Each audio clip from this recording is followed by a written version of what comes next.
to the following session regarding a deep dive into decentralized clinical trials.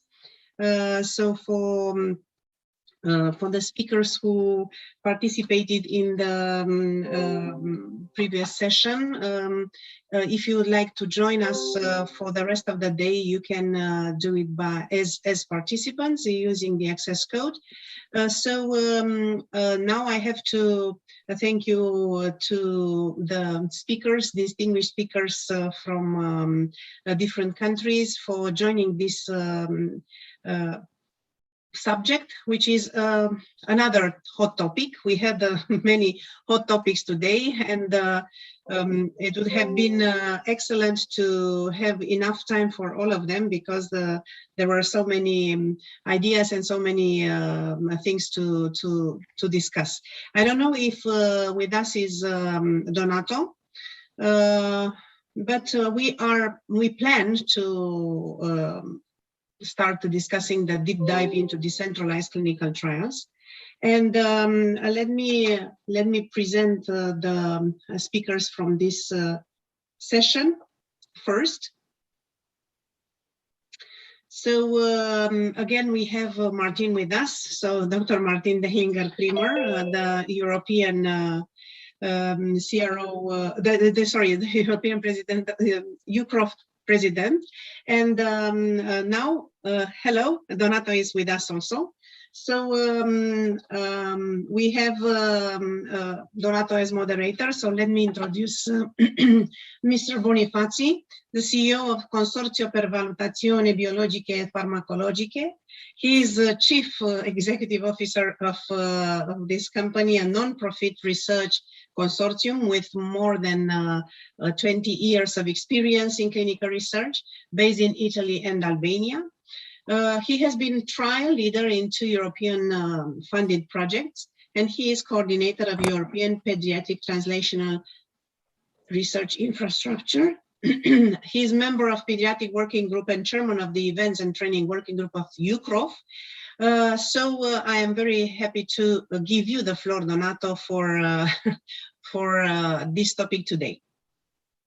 Thanks a lot, Krisa. I'm very sorry because I had the usual trouble with the time, because I was thinking that it was going to start in 1 hour. So I'm very sorry for this. I have still in my background the wrong screen, but I'm not able to change it in this moment. I'm sorry also for this. And let me please come to the point. I'm sorry. This comes with the live events like this, so it's always happening something. Thanks, because, sorry, I lost my voice, as you see. So sorry, but we are jumping from a meeting to another. This is that's true, or even you know, split the the screen in two. But nevertheless, you know, it's normal, and it's absolutely okay. So don't worry about this. We are here. Okay, I'm still sorry. Okay. So we can start. I'm sorry, with the Martine presentation. Martine doesn't need a presentation, being our president at EUCROF. She has quite 30 years, 29 if I'm not wrong, experience in the clinical research field. She has been working for several, more than one at least, different CROs. Currently, she's at ICON, one of the biggest, and she's specifically responsible for the pediatric area, but that's not only Martine's area of expertise. She's also an expert on regulatory issues. And with this topic of decentralized clinical trial, she will provide to all of us a very useful insight of what's next, because we are changing the way of performing clinical trials day by day, and this is the new project. Please, Martine, the floor is yours. Thank you very much, Donato, for this kind introduction. Can you see my screen? Yes, very well. Okay. Thank you. And I wish also to thank the organizer for being able to participate to this wonderful conference today. So thank you. So, so the topic is the deep dive into decentralized clinical trials. And let me give, in order to set the scene, a brief presentation. I would like to go through some background on decentralized clinical trials. What are decentralized clinical trials? What's the opinion of the patients about decentralized clinical trials? What are the advantages and some considerations? And then we can go into the panel discussion. So before the pandemic, element of decentralized clinical trials existed already. The pandemic has accelerated the demand, and what you can see, you hear this, there are conferences about decentralized clinical trials every week. So it's really a hot topic. And it is during the pandemic, we had challenges. We were not able to travel, patients were not able to go to the sites, and it was not safe for them. So we had to find a solution. And this is when really decentralized clinical trials were accelerated. And especially also in certain, for certain groups like pediatrics, where the parents were very afraid that their child could be affected, or for elderly. So for these specific groups, it was also very important to have something to, in order to continue to be in the trial. So what are decentralized clinical trials? There is a definition, and I've taken the one from the FDA because this is the one that is available, that is to execute trials through telemedicines and mobile or local health providers, using anything that you can do remotely. So the patient can have the visit at home, or a nurse is coming, or more close to their home without to have to go to the actual site. There are some telemedicine, then there are electronic communications such as wearables where you transmit the data. It's not always a very clear cut between traditional and decentralized. There are different models, and what we have seen is that the pure decentralized trials is maybe not adapted for everybody and for every trial. We have seen more and more this hybrid trials that have been used the most so far. So what are the different trials that we have? We have the traditional trials where the patient go to the sites for every visit. Then we have the hybrid where the patient go to the sites for some visits, but other visits are done at home, and some tests are done at home, and there is a telemedicine. And then we have completely fully decentralized trial where the patient is not going at all to the sites. Everything is done remotely. So we have those three. And there are different factors to consider when you go decentralized clinical trials. If you choose to do a decentralized clinical trial, you have to check, is your endpoint valid for digital trials? It's not always the case. So you cannot just say, oh, I do it now. So you have to check this. And also the study design. It is important that from the beginning, you design your trial to be a decentralized clinical trials. I know during the COVID, we have transformed traditional trials into decentralized trials. This has been necessary because there was no other choice, but now it's preferable to look into this right from the beginning. And then you have to check, is your IMP possible to be sent to the patient? Possible from the IMP perspective? Can it be sent? Can it be stored at the patient's home? Can the patient be administered to the IMP at home? So this has to be looked at. And then also the patient population. Is it possible that this patient population can do the decentralized trials? Because there are some elements that the patient has to do it himself. And is the patient able to do this himself? And then there are regulatory considerations. And we don't have one regulation globally for decentralized clinical trials, not yet. So we have to consider local regulations. When we have asked the patient, there has been a survey that has been done this year, 2021, and patients have been asked what they prefer, visits on site or at home. And you can see from the results here, patients prefer to have a convenient location. They don't want to go to the sites. The less, only 26% wanted to go to the sites, but they prefer to have the visit at home or in a local convenient location. So really, that shows that if we want to satisfy the patient, that is the route to go. The advantages of decentralized clinical trials, so it is, you maintain your patient and the family. If I look at pediatric or elderly, then in its environment. And sometimes this gives even better results. And if you take the patient to a site, he has to travel for a day, and then what you measure is not always really reality, the patient, how he would behave in daily life. And decentralized clinical trials also allow access to patients that otherwise are too far from the site and could not travel to the site. So it allows more patients to participate actually in clinical trials. It allows also to have a higher diversity of patients participating in the trials, and issues that we have now with the traditional. And we also lower the burden for the patient. So the patient doesn't have to travel, the patient doesn't lose work time if he's working, or parents don't lose time for their going with their children to the sites. And it really helps the patient a lot. It also gives you continuous data on a continuous basis, so more reliable data, actually, real world data. So a lot of advantages decentralized clinical trials will bring, but they need to be set up in a proper way. From a medical aspect, what is important is that your endpoint is a validated digital endpoint. And this is what is really not always the case at present time now. So that is something yet you have to check. And there are no formal guidance with respect to the use of digital endpoints. So you can use the FDA guidance from 2009 on patient-reported outcomes. That is what you can take as basis for the time being.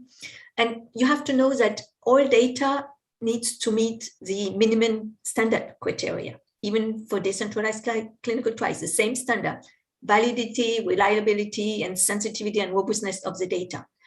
And important is that even for decentralized clinical trials, the investigators remains responsible for the medical oversight of the patient. So he is still responsible. From a logistical aspect for decentralized clinical trials, it allows to mitigate the stress and disruption for the patient. And also decentralized clinical trial allow to have better engagement and better retention of the persons involved in the trial. You can customize and integrate your technology, so you can adapt the variables, and this needs also to be checked in advance, that your variables are validated. It will be important that your telehealth visits arrangement are done in a proper way, applicable to the patient and the guardian. The home, if you use home health nursing, ensure that you have really well-trained nurses for this, adapted also to your patient population. The shipment of the IMP needs to be well considered in advance so that you don't have any issues there. So there are some logistics that you have to consider in advance. And from a regulatory aspect, as I said, there are no global guidance or no global rules, but you have to look at the regional differences and adapt your trial. You have to comply with the regulations in your local jurisdictions where you do the trial. And what is important is consult the authorities before implementing a full decentralized clinical trial. You can have free advice for this, for example, from Sweden, but every authority would be like to see you before you implement it. And it's also for you to be on the safe side. And you need also to be compliant with data protection, which is an important aspect for decentralized clinical trials. The FDA has some regulations. I will not go into it. You have a copy of the slides, so you can then look at the regulations that exist and consult them. From the regulatory global landscape, we can say that the US has been at the forefront for decentralized clinical trials. You know, Pfizer was the first pure decentralized clinical trials before the COVID-19. And the FDA has they have an advisory group for decentralized clinical trials, and they are in the process of developing guidance for decentralized clinical trials. In Europe, we have had regulations who were issued by the EMA during the COVID-19, but those regulations are for the time being only during the pandemic. They include a lot of good advice for decentralized clinical trials. So we hope that elements will remain after. There is also the IMI initiative on trials at home that was created actually before the COVID-19. It started in 2019. And this initiative is to try to come up with guidance for decentralized clinical trials. They have one clinical trial in diabetes that they are starting, and this trial has 3 arms. They will compare decentralized clinical trials to hybrid trials and to the traditional arm. So one study, one indication, but with these 3 elements. And when this program is over, so in 2004, the goal is to have a guidance for decentralized clinical trials. The Swedish authorities, they have issued some guidance also for decentralized clinical trials. The Danish has a guidance that you can consult on the website. The EMA has not yet issued any guidance, and you have the GCP renovation going on, and there will be certainly some foundations to enable innovative decentralized clinical trials. Also, Asia is looking into this, and the regulators in Asia are very open to discuss decentralized clinical trials. So also here we have a mindset from the authorities toward decentralized clinical trials, and the authorities are very much in favor and supporting also industry for decentralized clinical trials. We have also to look at the patient perspective for decentralized clinical trials. And like for other trials, it is important to consult the patient. So discuss it also with your patient, take the view of the patient and adapt it also to the patient. Show your wearables to the patient, for example. Is it patient friendly? Because if it's not, and if they cannot use it, you will have difficulties to have a successful clinical trial. So consulting patient in advance will be very important. If I may conclude, decentralized clinical trials and traditional trials have the same regulatory expectations. So the standard will be the same, the process is different, but you need to meet the same standard. And what the decentralized clinical trials have is that you have the potential to improve efficiency for the development of the medicinal product, and so to get your product developed faster, and maybe also to limit the burden of patients to participate in clinical trials. So a positive aspect both for industry, for the patient, and for the regulators, for everybody. So that is what I wanted to share with you before we go into the discussion. So thank you very much for your attention. Thanks a lot, Martine, for this great overview of this new scenario. Now we will quick go into discussion with involving all the panelists. I would like to start with Janusz Kabata, who is a successful entrepreneurial healthcare professional with over 35 years of academia and executive experience in public and private healthcare sectors in Europe, and 25 years in the clinical trial sectors. He is co-founder of GP4 Research that develops European GP practice-based research network, general practitioners, that brings family physicians to clinical trials. So his topic, let's say, for this discussion will be around the entire environment of decentralized clinical trials and the importance of every actor to be involved in this new kind of trial. Please, Janusz. Well, thank you very much, Donato, for this introduction. I would also like to thank you very much, Cristina, for inviting me for this panel. Speaking about the centralized clinical trials, we need to have in mind that the real change which has happened is that there are new players that come to the scene when conducting clinical trials. Besides sponsor, CRO, site management organization, the key are investigators and the patients. Role of investigators are very well defined. the obligation and the, I mean, of the patients are very well defined, but I think we need also to speak on this in-between layer, which enable us to provide decentralized clinical trials. And in fact, you know, this has started, you know, years before pandemia came, and FDA together with CTTI and later IMI initiative started working on development, you know, some, I mean, some ideas how decentralized clinical trials should look like.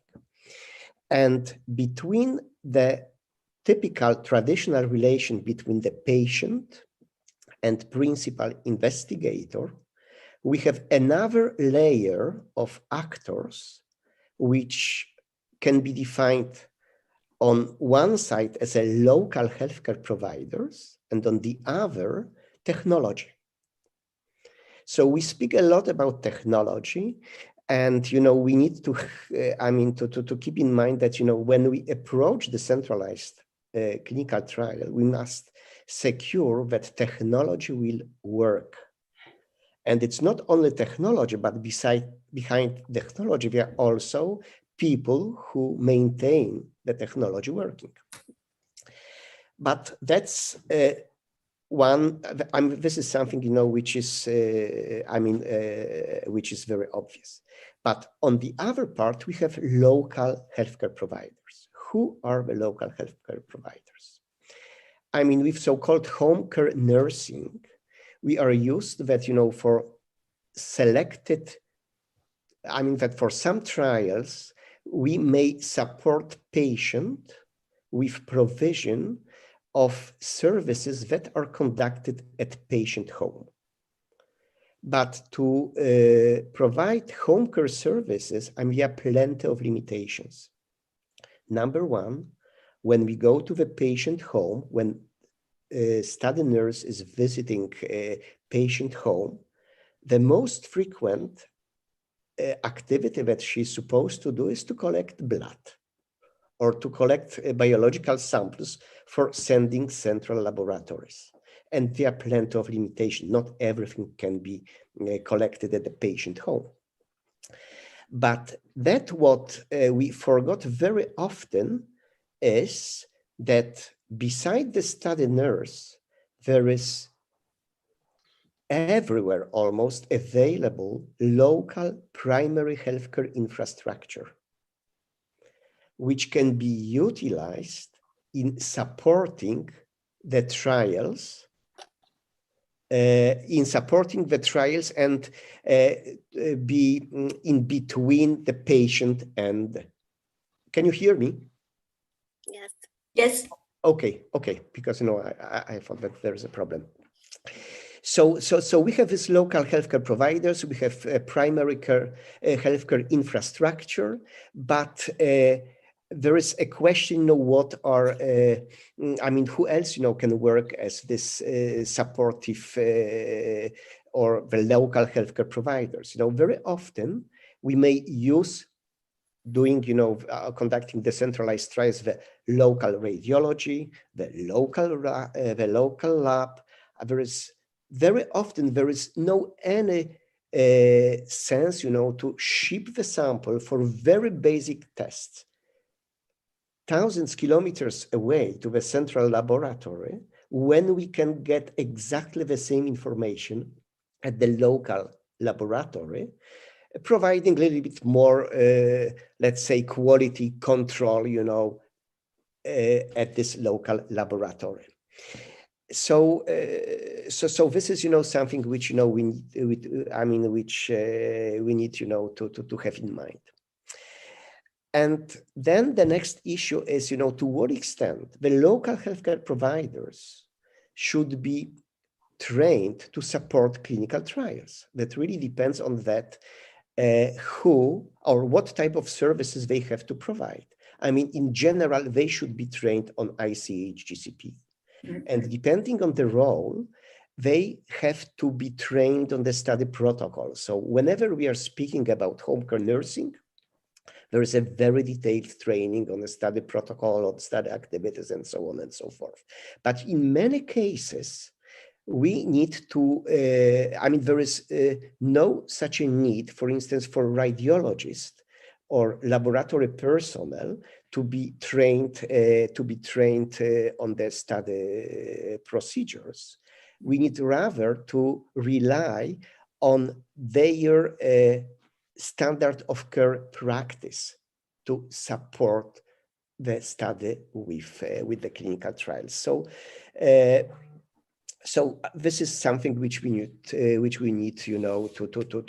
have in mind. And saying this, there is the future model which was proposed in 2018 by FDA for running decentralized trials. What means that, as Martine said, hybrid trials are the future, there is nothing black or white, it does not work. So the hybrid trials, with hybrid trials, the model of clinical trial should allow us to move some of the visits from the site to the local healthcare providers or some local activities, starting, from the recruitment, pre-screening. Of course, enrollment must be done on site, because this is, the main responsibility of principal investigators, the same as a final assessment. But, whatever other activities, if they can be conducted locally, either at patient home or at local healthcare institution, it may be GP office, it may be a local laboratory, whatever, then, the effectiveness and availability of that, what you have mentioned, Martine, real-world data will be much, much, much bigger than this, what we have in this traditional model, where, in fact, we have to deal with a very, very highly standardized situation. Thanks a lot, Janusz. It's very interesting what you're saying, that moving at home, let's say, or moving outside from the hospitals, it becomes more real. And thanks for highlighting the relevance of training. And for this, I think that Cristina is the right person to underline the importance of proper information and training of site staff, as you were said, of the principal investigator. Also, the patients should be prepared. So Cristina is, of course, very well known, but just to recap, was responsible for, with you, Janusz, for clinical trial operation at Synevo Central Lab between 2005-2018, responsible for Romania, Moldova, Bulgaria, and Serbia. And since beginning of 2018, she's co-founder of Avantyo, Institute of Clinical Research, and CEO of Camina Medical Expert. Please, Cristina, provide your overview. Thank you, Donato. Actually, what I would very shortly like to underline is to try answering to a question that, are we ready for a change in mentality? Because decentralized clinical trials is not an easy work. This is true, and I think somehow we have to move from the question, tell me how, tell me when, tell me why, to tell me how to do it. And actually, as Martine said, decentralized clinical trials have helped pharma companies and CROs to provide better solution, but they have to understand that they don't have to do everything. So if we are talking about how physicians, how researchers, how patients respond to this new model, actually we have to discuss or to take into consideration three aspects. Sponsor and CROs are people who actually build the design and in order to have the patients enroll. For them, it is about building the services and use the lessons learned. For patients, it is about discussing with the patient association, collecting insights from them and building the design based on that. And we will have later on a session dedicated to the patients involved in clinical trials. And this, it is worthy to also to be discussed because they are in the middle of our activity. And sites, yes, the sites, I think majority of the sites have to take into consideration this virtual business model, first of all, but they have to be aware about this giant change management exercise, and this can be done only with a lot of time spent in education. We need to intervene and take case by case, site by site, principal investigators with principal investigators in a row, and to discuss and to explain the benefits of having or running the clinical trials at home, as said, to discuss how this can be done and to assure that this kind of services are delivered by qualified personnel, because it is a must. Otherwise, they will still be reluctant, like I see almost on a regular basis. They do not want to use in their great majority, and especially in this part of the Europe, these services. Why? Because they prefer to use the old model, to call the patient at the site. They feel that are much more safe and secure by doing that. But it is not anymore. We have to be the ones to go towards the sites and to discuss, as I said, the PI by PI, and explaining and educate them, because they have to inform properly the patient. Most of the patients do not know about this possibility, and they know that once they are enrolled in a clinical study, they have to travel all these kilometers to the site and do the visits as they are. So this is my message: education at the level of sites and at the level of every physician who plays the role of investigators. Thanks a lot, Krista, for underlying the need of qualification of personnel who goes at patient's home. And we would also like to have an insight on how the patients perceive these services when they are enrolled in clinical trial. And to this aim, I would kindly ask to Mirjam Bruggink to provide as view on this, just a little introduction. She joined CROs a lot of years. She has a great experience in this. Already in 1993, she founded the CRO Clinical Trial Service in Netherlands, and Bivo, the name of the company, has grown into a leading CRO with international expertise in clinical trials for clinical operations. So please, Mirjam, the floor is yours.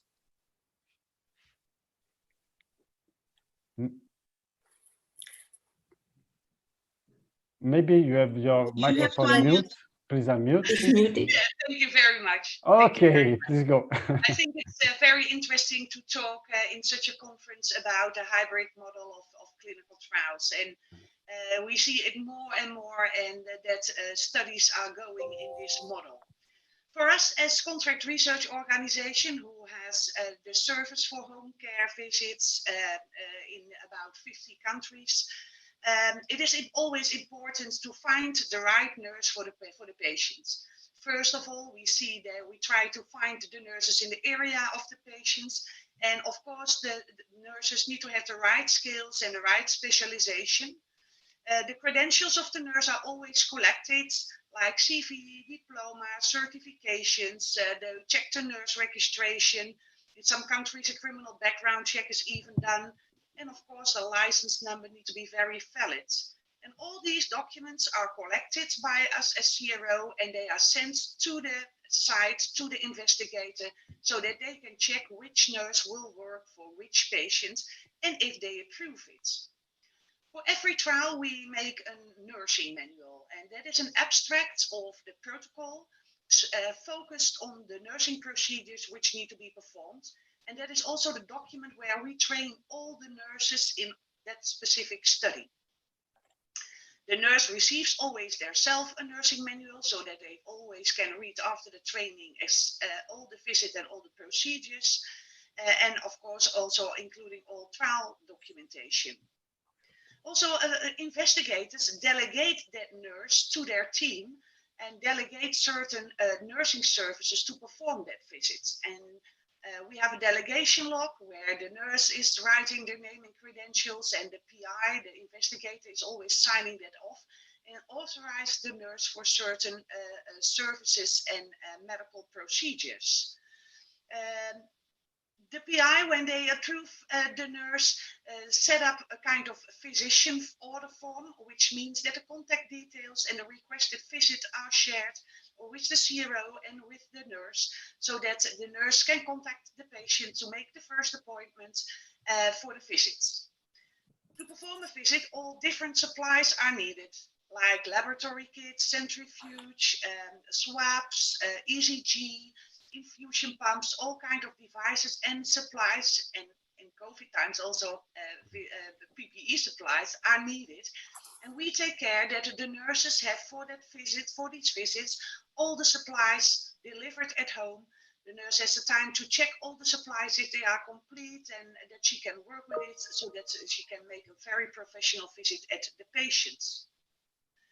Once that the nurse is at home of the patients, all kinds of nursing procedures can be done.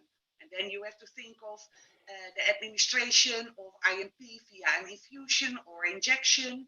There are venipuncture is very often, almost at every visit done, but also the collection of urine or stool, nose and throat swabs in COVID times, vital signs. And the nurse always checks the concomitant medication and adverse events, if the patient, if there's any change in concomitant medication and what the health status is of the patient, where there are any hospitalizations, so that there isn't serious adverse events, yes or no. Sometimes questionnaires need to be completed or by the nurse, or the nurse helps to complete it together with the patient. And so a complete home care visit can be performed at home in a very professional way. Couriers are most of the time arranged to deliver the medication to the patient's home under the correct circumstances. And also when blood samples need to be taken, they need to be transported to the local lab or to the central laboratory, ambient or on dry ice, and a courier takes care for this complete process. The nurse completes during the visit always the home care visit worksheets, where she reports exactly what has been notified, what has been done, what time, what blood samples has been taken, and all details are documented on a home care worksheet. And this is actually also the source document for the investigator. So after a quality check of the documents, the investigators immediately receive this document by electronically, and also the original is sent so that the source documents are on site in the hospital. So this is more or less the important procedure we are dealing with every day to send nurses and to train nurses and to perform home care visits. And we see more and more that a hybrid model is very popular. It was already before COVID, but now it is coming into our office every day, and also in large amounts. And I think also more and more medical doctors are familiar with it. More patients are familiar with it because even they ask for it when they participate in a clinical trial and ask for home care service. So this thanks a lot, Mirjam. The image on your back is representing the nurse or the patient, in your opinion? Good question. Okay, next. Now we have the pleasure to ask for another perspective, the ones of the CRO. Yes, we are all CRO, but Aleksandra Pesic, she's a clinical research consultant with 22 years of experience in both pharmaceutical industry and Contract Research Organization. And currently, she's serving as a chair of the Serbian Association for Advancement of Clinical Trials, CLINIS, and deputy chair of the Serbian Association of Medical Law. So, Aleksandra, the floor is yours. Thank you very much. Thank you, Donato, and thank you, Krista, for inviting me. And it's a pleasure and I'm honored to be among these panelists, highly estimate. I would like to shed some light from the point of view of organization of clinical trials, maybe, because I'm a consultant, but I work for a global CRO as well. What I would like to say first, of course, everything was covered already. Martine has made a great introduction, so we have learned everything, and then other panelists were talking from other aspects. So let's just share my experience. So my personal experience was that I actually participated in some discussions pertinent to the first virtual trial that was organized by Pfizer in 2011. At the time, it was the overactive bladder trial, and it was only US, subjects from US, and it was the Detrol LA investigational product. So this was like the first historical trial. Then after that, we had initiative for patient-centric trials. So we were talking about that. We try to include patient associations, and we know that regulations all over the world included, at least as per European directive, at least one patient has to have a say in the approval of clinical trial. And now we have decentralized trials. And of course, I would mention another thing, that is diversity in clinical trials, to include more diverse patient populations. So I have to say that, of course, we are discussing, and I think that all of us think that this is a great idea for the advancement to use the technology that is available with telemedicine, as we know. We had a sort of a forced pilot, should I say, during this COVID pandemic. So we had ongoing trials that were traditional trials. I work in CNS, in dementia trials. So we had a situation where we could organize almost everything, like home nursing, although there are some countries where we have such regulations that this is not possible to do. So this is important for regulators, what Martine was saying, that they're going to think about how to organize these decentralized trials, and that's very important to have sort of harmonized regulations globally. And then we organize local laboratories, local healthcare providers, so that was not the issue, it's just a matter of money and time, how to organize that. But the only setback I would say that we have experienced was actually with patient-reported outcomes. As you know, in psychiatry and neurology, you have a lot of scales, patient-reported outcomes that have to be administered. So we had an issue with scales, with instruments that were not validated for telemedicine, for a remote administration. So I think that in this light of this global initiative for decentralized trials, I think that license holders are going to think about this as well. Maybe not all instruments can be remotely administered, but majority definitely could be validated for this. So I think that, again, generally, just to add to what Krista was saying about trainings, this is just going to, I think, improve the quality, because we are going to have more trainings for everyone, all stakeholders, GPs, local health providers, in any respect. And this is just going to improve the quality, overall quality, and probably control. We're going to have different aspects, different tools to perform this control, quality assurance, should we say, or quality management system. So I personally think that this is a great initiative, and I can hardly wait to have it really implemented. Thanks a lot, Aleksandra. I'm afraid we are running out of time, but if we have some few minutes more, maybe starting from Martine, that was the first, we can provide just a very flash final consideration on this discussion. What I would like to add also here, maybe it is, we do a lot at home, and we have the wearables. I mean, we have to ask the patient, because some of the things that we will measure at sites, we are asking the patient to do it. They will have wearables. They have to check their blood pressure, for example, and to put this in the system. So some of the burden, we are putting it on the patient. And we mentioned training. So we also need to train the patient. I think that is important, that we educate the patient and train the patient appropriately with the tools that they have to use. Yeah. So more training is needed. Sure, and this way the patients become much more active and probably also more compliant because he's the actor of the trial. He is not waiting in the clinic. So this is a very interesting aspect. Anyone else would like to add anything? I'm sorry, but it's late. This is why I'm pushing.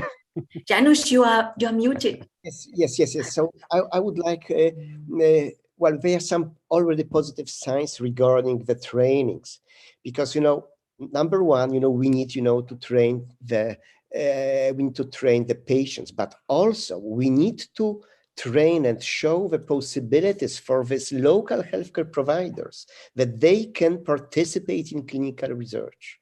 And, the good positive sign, which I can